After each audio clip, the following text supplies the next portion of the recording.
Louisiana native and evangelical pastor Reverend Jimmy Swaggart has died at the age of 90.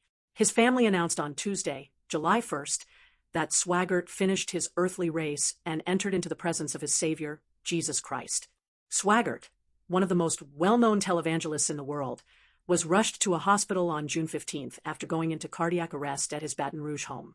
Swaggart and his wife Frances moved to Baton Rouge in 1968 and, beginning the next year, grew his The Camp Meeting Hour radio show into the Family Worship Center and college campus along Bluebonnet Boulevard in Baton Rouge.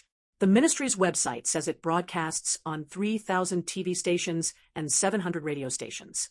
In a research paper at Oral Roberts University, Ph.D. candidate Robert McBain wrote in 2022 that Swaggart, who grew up in poverty, decried the gospel of self-esteem as man-made and man-oriented. Instead, McBain wrote he sought to preserve traditional family values and preached against adultery, sex crimes, abortion, pornography, feminism, alternative lifestyles, and easy divorce. Swaggart was born at Faraday in 1935. He remained as senior pastor at Jimmy Swaggart Ministries, but his son did most of the preaching.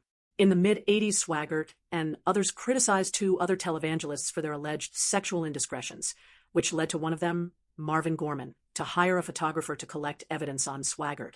In 1988, Swaggart himself had his credentials pulled from the Assemblies of God after hiring a prostitute, leading to Swaggart giving what became known as the "I have sinned" speech on television. Swaggart's congregation largely forgave the preacher. His TV show reached 800,000 viewers and donations rose. But in 1991, police who stopped Swaggart for a traffic violation found a second prostitute in his car, which caused many of his contracts to be canceled. Swaggart would, however, keep preaching. In 2010, according to his website, he opened the Sun Life Broadcasting Network, in which all programming generated for the 24-hour Christian network originates from the Family Worship Center.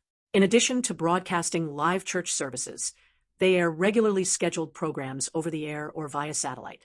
Funeral arrangements for the pastor have not yet been announced.